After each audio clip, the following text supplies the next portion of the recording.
Let's start with the basics. For decades, the United States assumed that its closest ally, Canada, would remain firmly within the American economic orbit, dependent, aligned, and compliant. But when you look at this new agreement with China, it's clear that the global chessboard has changed. China offered Canada something Washington hasn't offered in years: long-term infrastructure investment, guaranteed market access for Canadian natural resources, and a technology-sharing pact that empowers Canada's manufacturing sector. In short, Beijing didn't just make a deal, it made an offer that spoke directly to Canada's economic future. Canada's recent decision to embrace China's Golden Dale is far more than a trade arrangement.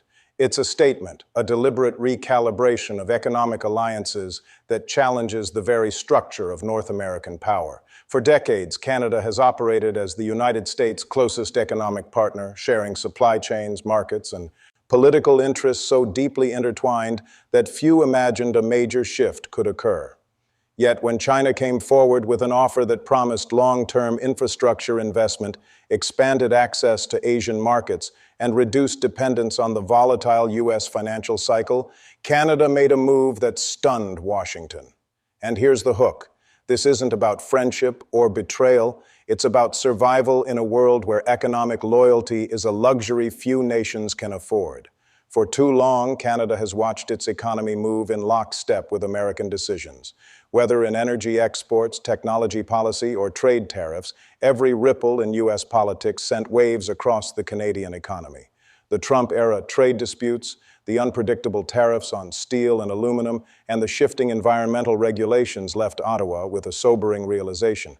Being America's neighbor doesn't mean being America's priority. China saw that frustration and acted shrewdly. Instead of rhetoric, Beijing came with capital, real money for rail networks, renewable energy projects, and technology collaborations that align with Canada's long-term goals of sustainable growth. It wasn't just a deal, it was a message. China understands what many Western nations ignore.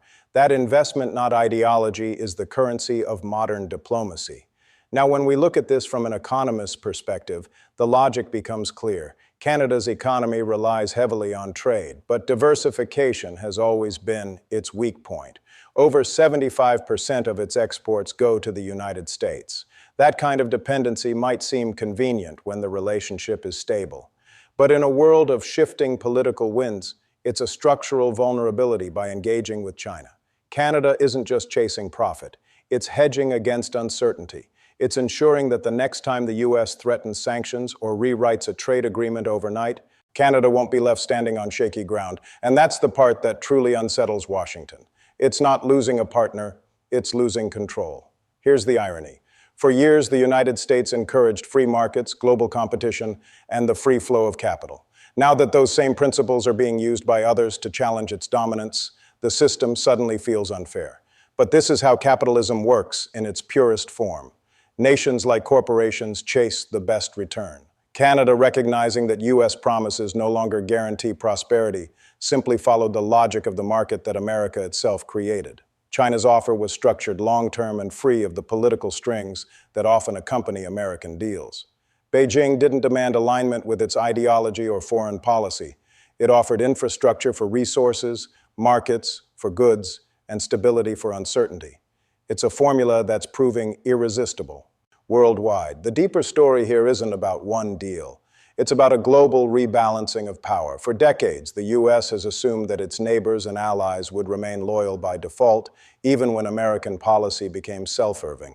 But the world has changed. Countries are no longer content to be junior partners in someone else's empire. They're looking for leverage, independence, and dignity in trade relations. Canada's decision shows that even nations historically tied to Washington's orbit are ready to explore alternatives that better serve their national interests. And when that shift happens in a G7 country, it sends a message that resonates from Europe to Latin America. The unipolar world of American economic dominance is fading. What makes this particularly compelling is that it reflects not hostility, but realism. Canada isn't turning its back on the U.S. It's turning its face toward opportunity. China, with its patient diplomacy and massive economic capacity, offered a golden bridge to that future. The U.S. can call it betrayal, but in truth, it's the natural consequence of decades of neglect, arrogance, and economic short-sightedness. Every nation reaches a moment when it must decide whether to remain in the shadow of an aging empire or step into a new light. Canada just made its choice, and in doing so, it may have set the tone for a new global economic order that no longer revolves around Washington. The shockwaves in the U.S. are not about the deal itself, but about what it represents. The unraveling of the illusion that economic dominance equals permanent loyalty. China's success with this so-called golden deal didn't happen overnight. It is the product of decades of strategic patience, quiet investment, and a deep understanding of how power operates in the 21st century. While Western economies obsessed over quarterly earnings and short-term political wins, China played the long game. It studied global markets, learned from the financial crisis of others, and positioned itself not as a rival making demands, but as a partner offering stability.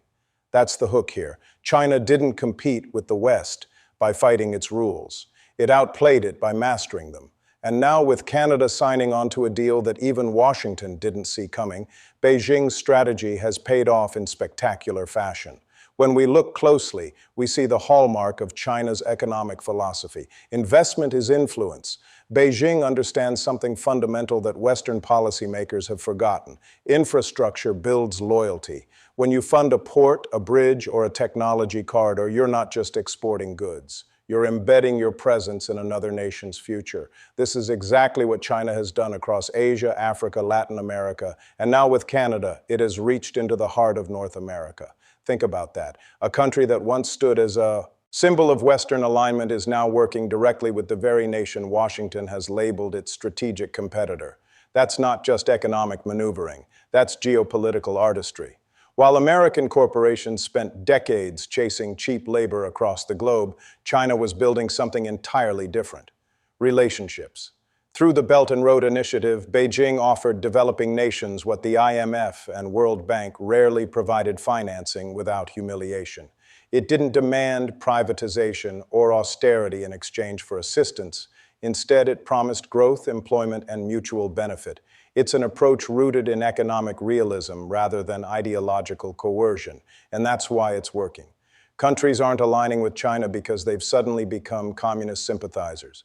They're aligning because Beijing treats them as equals, not subordinates. That's a revolutionary shift in global economics. Canada's Golden Deal fits perfectly within this broader framework. China's offer wasn't just about trade, it was about partnership. It included provisions for technology exchange, research, collaboration, and long-term investment in clean energy areas where Canada has ambitions but lacks capital. Unlike U.S. investment models that focus on immediate profit extraction, China's approach offers endurance and predictability.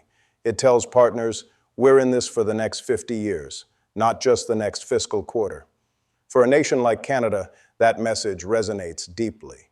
In a world of volatile markets and shifting political alliances, stability is the ultimate currency, and China knows how to offer it better than anyone else. This is where the U.S. finds itself unprepared.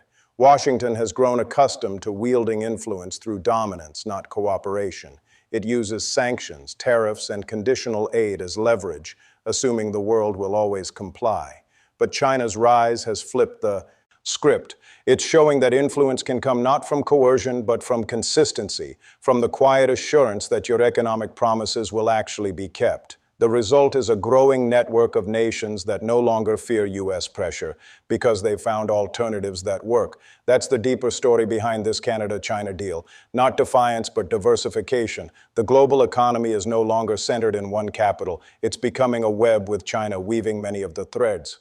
What's truly fascinating is how seamlessly China has managed this transformation. While American media paints Beijing as aggressive, most of the world sees it as practical. Its strategy isn't built on military might or ideological exportation. It's built on steel, silicon, and finance. Every bridge, every fiber optic cable, every rail line constructed under Chinese partnership represents not just infrastructure, but influence. A quiet physical reminder of who's investing in tomorrow. The U.S. spent decades exporting debt. China exports development. That's why its long game works. And here's the most striking part. This golden deal with Canada proves that even developed nations long considered pillars of Western capitalism are now open to China's model. It's not a matter of East replacing West. It's about pragmatism replacing ideology. Canada saw that China wasn't asking it to choose sides. It was offering a chance to prosper in a changing world order. That's the brilliance of Beijing's approach. It doesn't demand submission. It invites collaboration. And in a time when the U.S. seems more focused on maintaining power than sharing prosperity, that offer becomes impossible to ignore. China's long game is working because it's grounded in what capitalism used to understand but forgot. Investment is about trust, not threat. By offering the world tangible progress instead of political lectures, Beijing has become not just a manufacturer of goods, but a manufacturer of futures.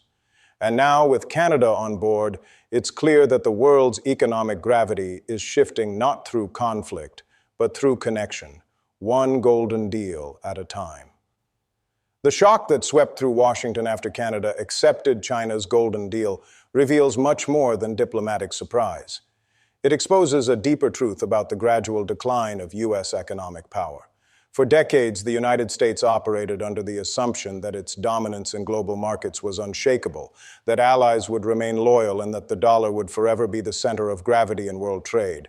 But what's happening now isn't just a shift in trade routes. It's the unraveling of an entire economic mythology. The hook here is simple yet striking. The world isn't defying America out of rebellion. It's simply moving on because the U.S. can no longer offer what it once could. The American shock stems from a kind of economic arrogance that has been building for decades. After World War II, the U.S. enjoyed unparalleled power, industrial supremacy, financial stability, and political influence that shaped the modern capitalist order. But while the rest of the world was rebuilding and innovating, America began to rest on its past achievements.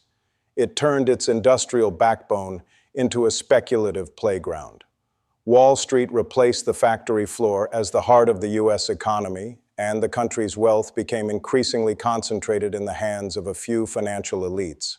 The middle class, the real engine of American strength, was hollowed out while corporate leaders chased profits abroad. In this context, the shock over Canada's decision isn't about betrayal. It's about a mirror being held up to the U.S., reflecting decades of complacency and decline. When Canada made this move, Washington expected outrage, condemnation, maybe even a reversal. Instead, the world nodded with quiet understanding because everyone can see what's happening. The United States is struggling to maintain the illusion of control in a system it no longer dominates.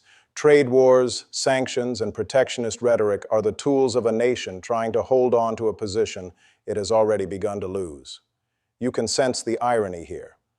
America, the self-proclaimed champion of free markets, now finds itself railing against globalization because it no longer benefits from it as it once did. China didn't steal that power. The U.S. surrendered it piece by piece, outsourcing labor, neglecting infrastructure, and prioritizing profit over production. The loss of market influence becomes clearer when you look at where global investment is flowing. China's rise isn't accidental. It's been methodical, built on manufacturing strength, technological innovation, and disciplined state planning. The U.S., by contrast, has become addicted to short-term gains and political theater. Instead of investing in long-term economic renewal, it's been bailing out corporations, inflating asset bubbles, and fueling inequality. The result? A system that looks powerful on the surface, but is increasingly fragile underneath. The Canada-China deal, therefore, isn't the cause of America's shock. It's the symptom of a deeper economic illness, a system that's lost its balance and its credibility. There's another layer to this story that Washington would rather ignore. The U.S. isn't just losing markets, it's losing trust. Around the world, nations have grown the wary of U.S. economic partnerships because they come with political conditions, unpredictable leadership changes, and the ever-present threat of sanctions. China, on the other hand, offers something the U.S. no longer does: consistency. When Beijing signs a deal, it doesn't demand regime change or ideological conformity. It delivers roads, railways, and power grids. tangible assets that nations can actually use. That's what Canada saw, a partner focused on outcomes, not politics. The U.S. may call this a strategic risk, but from an economic standpoint, it's simply good business. The real hook in this entire saga is that America's reaction to Canada's decision tells you everything you need to know about the state of U.S. capitalism. Instead of introspection, there's outrage. Instead of reform, there's rhetoric. The narrative in Washington paints this as a geopolitical betrayal, when in truth, it's an economic correction. The world is diversifying because it must. No nation can afford to tie its future to an economy that oscillates between boom and crisis, where politics dictate trade and where every partnership is a transaction rather than a collaboration. The U.S. created a global market driven by competition, yet now finds itself shocked when others play to win. You can almost hear the echoes of history in this moment. Great powers rarely recognize decline when it's happening. They mistake the loyalty of others for permanence. The British Empire made that mistake in the 20th century, and now the United States is repeating it in the 21st. Canada's move didn't break the global order. It simply revealed that the order had already changed. For the first time in generations, nations are making decisions not based on allegiance, but advantage. And that's what truly unsettles Washington. The realization that the invisible hand of the market it once championed has turned against it. The U.S. isn't the referee anymore. It's a player struggling to stay in the game. Behind every trade deal and geopolitical headline, there lies a human story, one often ignored in the noise of political commentary and financial analysis. When Canada takes China's golden deal and the U.S. expresses shock, the people most affected aren't sitting in government offices or boardrooms. They're the workers on factory floors, in warehouses, and on construction sites. The global power shifts that economists debate in universities and media panels eventually trickle down to the everyday lives of men and women who simply want job stability, fair pay, and a sense of security. The hook here is simple yet haunting. While nations realign for profit and power, it's the working class that ends up footing the bill for globalization's next chapter. In Canada, the government is promoting this agreement as a bold step toward diversification. And on paper, it certainly looks promising. New markets, infrastructure investment, technology transfer, and potential job growth sound like the recipe for prosperity. But the truth is far more complex. Economic transitions, no matter how optimistic, are never evenly distributed. When a country reorients its trade toward a different partner, entire industries are reshaped. Some will thrive, others will vanish. For Canadian workers, especially those tied to sectors heavily dependent on U.S. trade, this deal represents both opportunity and risk. China may bring in investment, but it will also bring competition, a race for efficiency that could test local industries already stretched thin by automation and global pricing pressures. On the other side of the border, American workers are once again staring at the familiar pattern they've lived through for decades, watching industries move elsewhere in search of cheaper production, better incentives, and more predictable markets. For them, Canada's pivot to China is not just a trade headline. It's another reminder of how fragile their economic position has become. The United States once exported goods. Now it exports job, and every new global deal that bypasses American markets adds another layer of insecurity to the country's working class. Factories that could have reopened in Michigan or Ohio may now set up operations in Ontario under new Chinese financing. The outcome is predictable. Profits cross borders easily, but the pain of unemployment stays home. This shift exposes the long-term failure of U.S. economic policy to protect or even prioritize its own labor force. Instead of investing in worker retraining, domestic manufacturing, or sustainable job creation, American policymakers have relied on rhetoric, blaming foreign competitors while doing little to strengthen the foundation at home. The American worker has been told to adapt to globalization, but without the tools or resources to do so. The result is resentment, stagnation, and a growing sense of abandonment. Canada's new partnership with China only deepens that feeling, serving as a painful reminder that the world's economic currents no longer flow through Washington, and that even its closest allies are moving toward alternatives.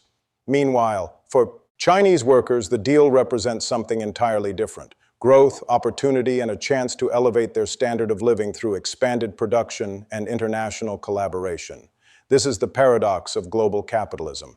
The same forces that empower one working class often weaken another. China's development strategy, though impressive, is not driven by compassion. It's driven by economic necessity. It seeks to keep millions employed, maintain social stability, and expand its technological and industrial base. The workers benefit, yes, but always within the boundaries of a system that still values output over welfare.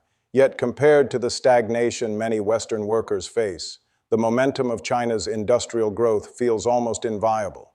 The deeper tragedy in this story is that working people across all three nations, Canada, China, and the US, share the same vulnerabilities, but not the same voice. They are subject to the invisible hand of markets they didn't design and policies they didn't choose. When Canada signs a golden deal with China, it isn't consulting the welders, factory technicians, or farmers who will bear its consequences. Those decisions are made by executives and politicians who measure success in GDP growth, not human stability. This is where the economic narrative becomes profoundly personal behind every policy decision. There are families recalculating their futures, deciding whether to stay in their hometowns or move in search of work, wondering if their skills will still matter in an increasingly automated, globalized economy. Here's the real hook that should make every listener pause. Globalization doesn't destroy jobs. It redistributes them often away from those without the power to fight back. The Canada-China deal is another reminder that in the modern economy, workers have become the variable, not the constant. They're expected to adapt instantly to shifts in global strategy, while corporations and governments continue to profit from their flexibility. The system rewards mobility, not loyalty, and efficiency, not humanity. Until economic power is rebalanced toward the people who actually create value, these kinds of deals will continue to favor capital over community. The story may sound like progress on paper, but for the working class, it's yet another chapter in a book they didn't agree to write.